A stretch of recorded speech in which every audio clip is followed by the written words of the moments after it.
Hello everyone, Foul Play here, back for the fifth and final match of this modern league. So we're going to kick things off. We're going to be on the play.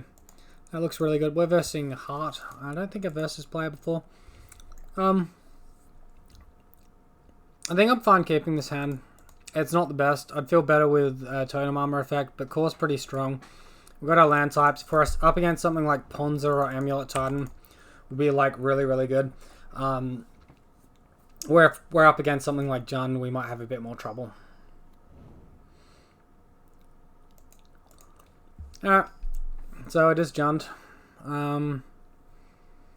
Yeah, well, this looks pretty bad. They're probably just going to take the core Spirit Dancer. Yeah, they do. Alright, so we gotta go Dryad Arbor. Hope to draw a Hyena Umbra, hopefully. And then have our little Bogle boy live. Alright, all that works pretty well also. Alright, so we will go turn 2 Scout into... we'll go into Griffspoon. Sentinel's Eyes is easier to get back from the graveyard for us. And they won't be able to like scavenging ooze it out or something in the meantime. So, looking a bit better. Still pretty weak to a turn 3 Liliana. If they kill our Dryad Arbor and then go turn 3 Liliana, we're in some trouble. Alright, Renin 6, free value. We're in a lot of trouble now though. Let's see what happens. Alright, well, let's assume they don't have Liliana and just start going at their face. I don't think we want to contest the Renin 6, although maybe. One attack and then it's like gone forever, I suppose. Let's just kill Renin 6.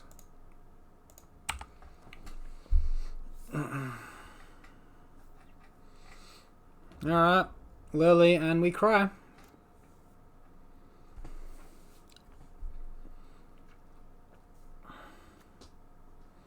Alright, no double black, so no Liliana. Maelstrom Pulse? Yeah, that will be okay. As long as it doesn't get eaten by a Scavenging Ooze, we're 1 mana off of getting it happening. Alright, Leyline, not the best roll. So get in for 3, put our opponent to 14, and we'll have to see what happens. They're pretty light on green mana as well at the moment. Alright, so here comes a Tarmogoyf. Black Cliffs comes in tapped. Alright, so they must have just drawn that, or else they wouldn't have played Mountain last turn. Temple Garden out here. Hopefully we draw something useful. Alright, Razorverge Thicket. Going to be a turn 2 slow. So now we're looking to fade that Scavenging Ooze I talked about a moment ago.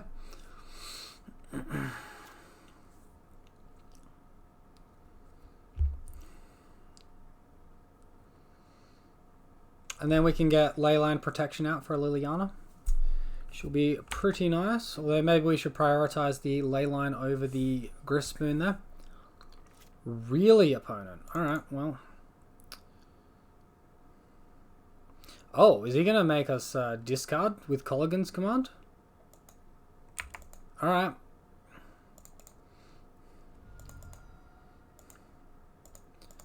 Okay. I think I'm happy waiting a turn. Casting Leyline, getting that protection off of away from the top deck Liliana. Just chilling for a turn. Griffspoon next turn.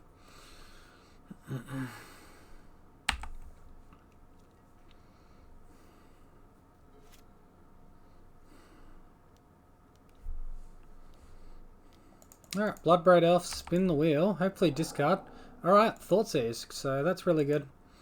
They will have Bloodbraid, but we can block Bloodbraid. It's only the Goyf we're worried about now. Alright, so we'll take the damage from the Goyf.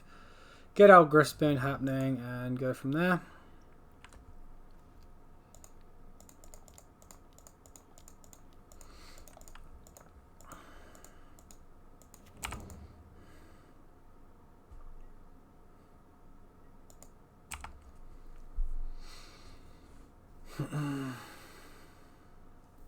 Alright, so opponent's down to 10, 3 cards in hand. They'll be drawing their 4th. We do know they're a little bit land light and that their mana is awkward.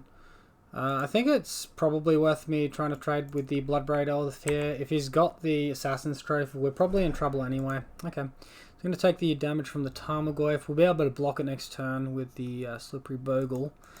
Hopefully we draw a relevant aura.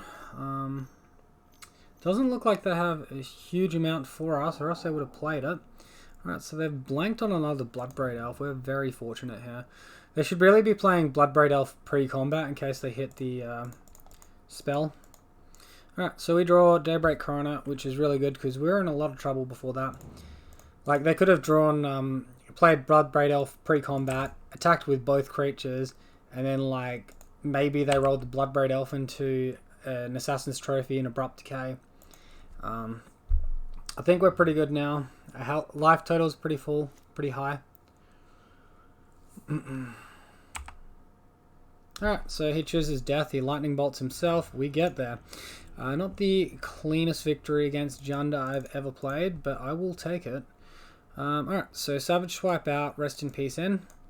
And that's probably about all we want to do. Path can be okay, but I've already got 6 cards between the Rest in Peace and the Leyline, so that is probably enough.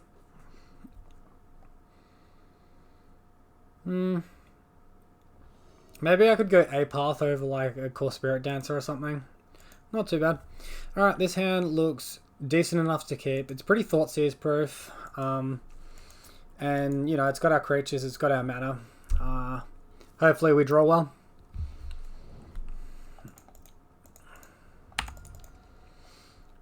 Hopefully no Plague Engineer as well. Plague Engineer is very good against my hand. Alright, so it's probably going to take the Rancor. Maybe he'll take a creature. Hope we don't draw the land for Dryad Arbor on the fetch land. Alright, he's taken the Bogle, so I'm reading a Liliana hand. Alright, we drew another Scout. Not too bad. Not too bad at all. If my opponent Croxes, I'm just discarding land, I think. Maybe I could discard Griffspoon. That seems a bit greedy, though. I think I'd just discard land.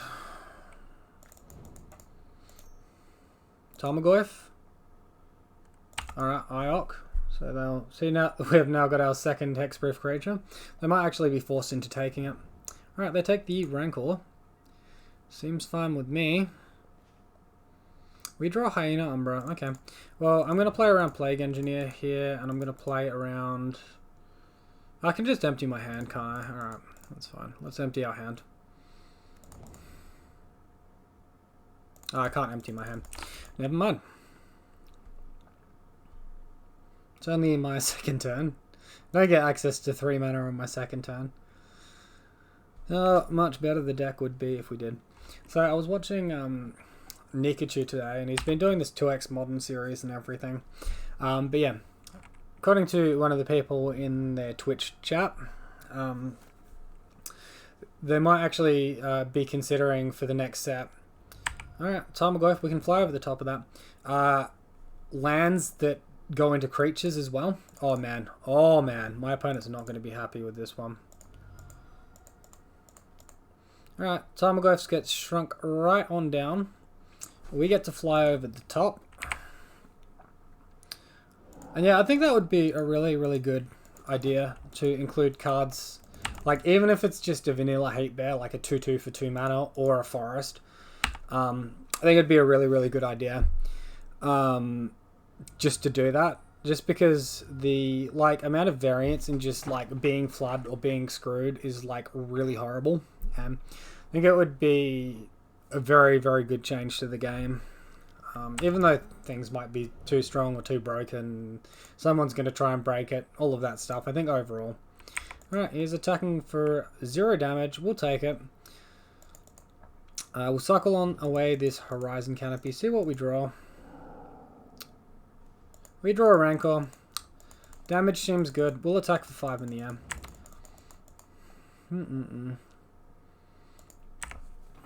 We don't want to diversify there, obviously, because Ooze can block, but Rest in Peace will stop the Rancor from coming back out. So we miss 1 point of damage there. We play around Liliana, and alright, cool. We get the win against Jun. So that's really, really good.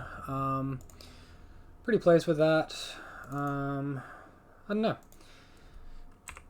He just, I guess his like hand didn't line up the best with our hand, and we just got there. Yeah. So deck wise,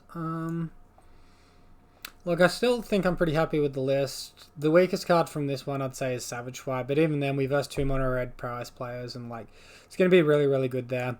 Good against you, Burn as well, Ponza, all that crap I mentioned before. So yeah, Leyline, I still think deserves to be in the main deck. We versed 2 prize players and a Jund. So yeah, seems warranted to me. Fetch land count, I think I'm still fine having 5 fetch lands. Think so.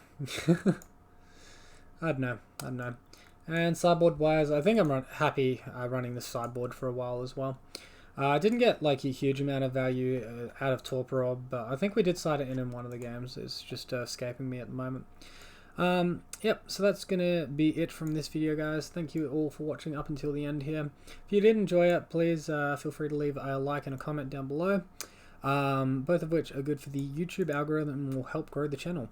Other than that, if you're new to the channel, be sure to subscribe for daily Bogles content and ring that bell for notifications every time a new video goes live.